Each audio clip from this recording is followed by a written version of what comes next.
Represent po sa atin ay mula naman po sa San Vicente Elementary School po, si Ma'am Eunice Marie Hayoma. Ma'am? Hello, sir. Good afternoon. Good afternoon po, ma'am. Kindly share your screen now so that we can start po. Okay po.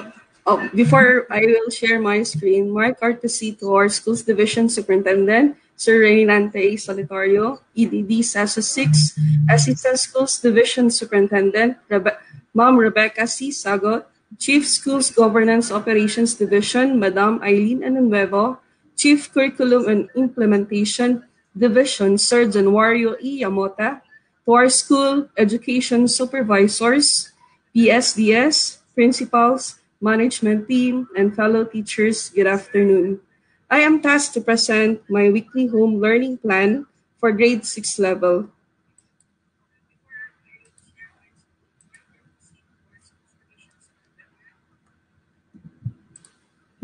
Share na, sir.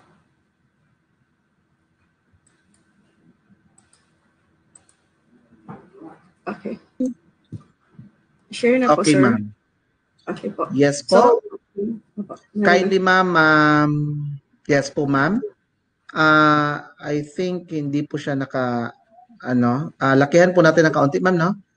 Okay po. Sige po. Okay, yeah. Thank you so much. Okay, ma'am. Go ahead po. This is my weekly home learning plan, grade 6, week 1, quarter 1. Our grade level is a departmentalized, so I am focused on ESP and Araling Panlipunan, but I will go through with other subjects as well because it is also included in the weekly home learning plan. First, the daytime, learning areas, learning competency, learning tasks, and mode of delivery. 8 o'clock to 9, wake up, make up your bed, eat breakfast, and get ready for an awesome day. 9 to 9:30, have a short exercise, meditation, bonding with family. Monday, 9:30 to 11:30, mathematics. Learning competency, adds and subtracts, simple fractions and mixed numbers without or with regrouping. So learning tasks handled by other teacher, but it will be also included in that activity. Mode of delivery, we are learner-centered. That is why in the mode of delivery, we incorporated this communication. Randomly call, text, and chat learners to monitor their activity, have the parent hand in the output printed module to the teacher in school. 11:30 to 1 o'clock, lunch break.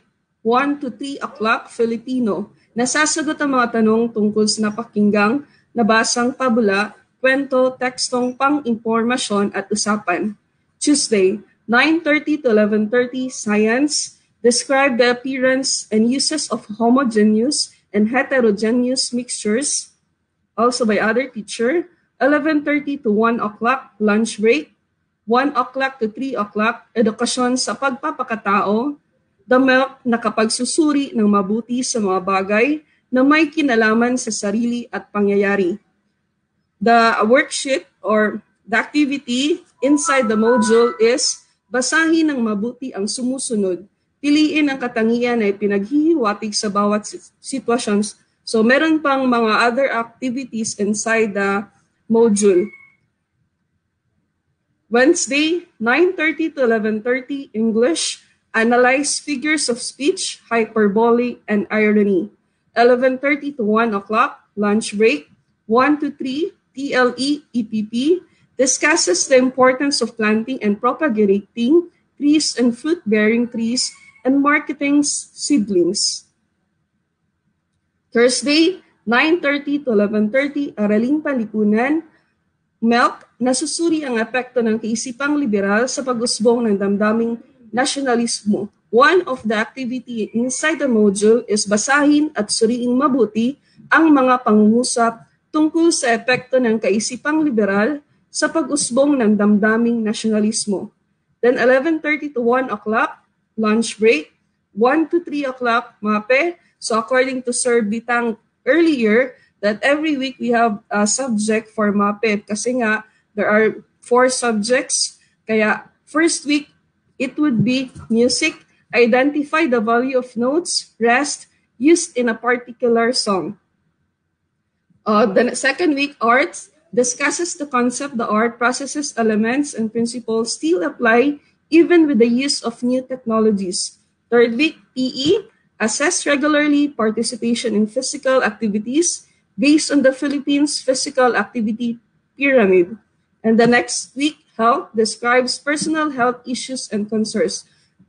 And for Friday, 9:30 to 11:30, self-assessment task, portfolio preparation, if and case, reflective journal, or other learning area tasks for inclusive education. So 11:30 to 1 o'clock, lunch break, 1 to 3, self-assessment tasks, same portfolio preparation, reflective journal, other learning area tasks for inclusive education, and 3 o'clock onwards, family time. So with the Friday, so within the week na pwede makipag-communicate si teacher at saka yung learner, if the learner nahihirapan sa subject niya handle, pwede niya sa labas ng aming classroom, meron kaming nakalagay na contact number, and also all the teachers nakikipag-communicate talaga sa mga parents. Meron din kaming ginawa ang group chat sa Facebook if in case na walang load or meron man tayong free data sa Messenger,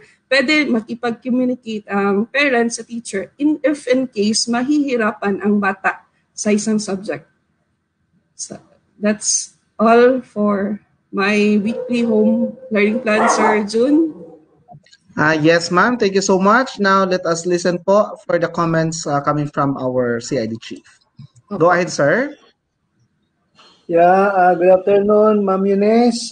Congratulations. This is a very comprehensive weekly learning plan. So, I assume your presentation is based on your advisory. Yes, sir. Based on advisory. So, lahat ng subject, lahat nandoon, no? So, congratulations for that, no? Meron ka pang family time from 3 p.m. onwards, no? Meron ka pang family time. That is a good idea. No?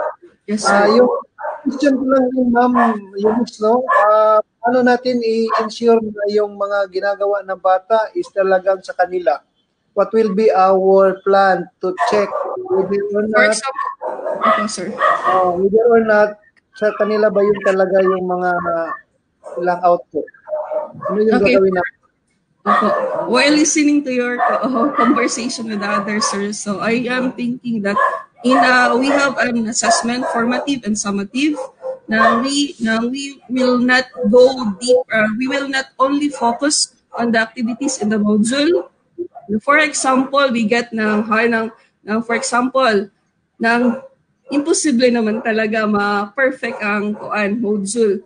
So we have to give another worksheet to know if that score is really good to their kung tama ba jud siya. So we have the summative naman, sir, formative and summative test. And also we have also a final exam, quarterly exam. So doon natin malalaman kasi sa module hindi naman nakalagay doon ang exam. So every quarter they have an exam. So diyan natin malalaman kung naintindihan ba nila ang competency or the subject matter, the module itself, kung magiging yung score nila sa exam ay maging kasing katulad din sa score sa module. Okay, thank you for that, Ma'am Eunice, no? So, siguro, Ma'am Eunice, ilagay natin doon din ang plano mo doon sa weekly learning plan para in monitoring, halimbawa, mayroong mga supervisor, yung principal mo, saka yung other na mga gustong tumingin sa weekly plan mo, makikita talaga nila, okay, may follow-up, may parallel treatment, no? At saka yung natin, Ma'am Eunice, let us adjust kung sakali, kasi hindi natin alam kung you really studied the time frame, kung ilang oras, ilang araw ba matapos yung buong subject mo. Hindi ba tayo magka-short, no? So we have to need to adjust the weekly plan natin. Kasi weekly man yan, sa susunod na week, by 3 subject na per day, depende yan sa kapasidad ng ating mga bata, no? Ang Yeah, importante sir. lang, importante lang real time, meron tayong gagawin na mga follow-up. Siguro Opo, ilagay sir. din natin yan, ma'am, kung anong platform yung pwede natin gawin na yung bata pwede magtanong sa atin, yung Opo, sir. learning facilitator pwedeng magtanong sa atin, yung mga interested individual pwedeng magtanong sa atin, no? Kasi meron Yes, sir. kang pamilya doon, baka pwede rin yung pag-usapan doon yung mga behavior ng bata sa kanilang bahay, no? Baka Okay, sir. nahirapan ba or ang bata ba okay lang ba sa kanya yung learning task na binigay mo, no? So, I Opo, think sir. that's good, no? Thank you for your Thank you, sir. presentation and good luck. Thank you, sir. Yan lang yun. Salamat. Yes po, Sir John. May nais lang po akong idagdag, no, para at least mas maayos yung pagkakaayos ng ano ni Ma'am Sir, yung kanyang weekly home Sige, learning go ahead, plan. go ahead. Yung, Yes, sir. kasi ma'am, diba, napansin ko po doon kasi yung MAPE, sinabi niyo po kanina is at least once a week meron kasi 4 components yang si MAPE, music, arts, Opo, PE, sir. and health. Siguro ma'am, hindi po na, yung ilalagay po natin doon sa una kasi first week yon or second week, kasi first week natin lahat are all for psychosocial, yung ating mga related COVID na mga lessons, no? So for, maybe for the second week, yan, papasok Yes, sir. yung subjects natin. Siguro ma'am, ilalagay lang po natin yung music lang po para Opo, focus opo. lang siya on that week. Tapos Sir, the yes, sir. following is arts. And then, yung ano nga po ma'am kanina, yung tama yung sir, nalagay din ni ma'am yung from other subjects. Kasi talagang plan yun. So dapat lalagyan talaga kung kanino yun na subject para kita din ni bata. Kahit na si ma'am sa EP at saka sa AP at saka ESP, nakikita pa rin ni bata kung saan yung, ano yung lessons niya doon, saan papasok. And Yes, then, para hindi po masyadong gagamit ng papel na marami or kalas o papel ma'am, no? Baka pwede po nating yung sa, ano nga po, yung sa task, learning task nga po. If, kasi na, mayroon naman po silang partner na module, no? Maybe we can Yes. just put a page, refer Yeah. to, ganito na paper open, para shorten siya, at least hindi po kalas po ng papel, kay sayang po itong papel, kay karumbaya, no? Kinakailangan natin ng paper. Yes. Oo. Yes. Super. Yes. And then, yung suggestion lang, hindi lamang po sa kay for Ma'am Eunice for San Vicente ES, but for sa lahat po, yung ating module script, katong talamdan natong ginaingon, nga makabalupod si ginikanan, unsa gyud iyahang role pod. Og naa na dito tong giingon ni Sir Januario ganina, nga hotline nato, contact number nato, o katong gidiscuss namo ganina sa inyo nga mga suggestions na pwede ninyo i-include dito kay isa man na siya sa attachment dito sa ato ang weekly plan katong ato ang module script nga ginatawa. Okay, Yes, sir. ma'am? Thank you, Ayan. sir. Thank you so much, Ma'am Eunice Maria Hayoma of San Vicente Elementary School for that very comprehensive presentation of your WHLP. Thank you po. Thank you, sir. Ayan, yun po, narinig natin Sir John. At this point, Sir John, at sana makapasok po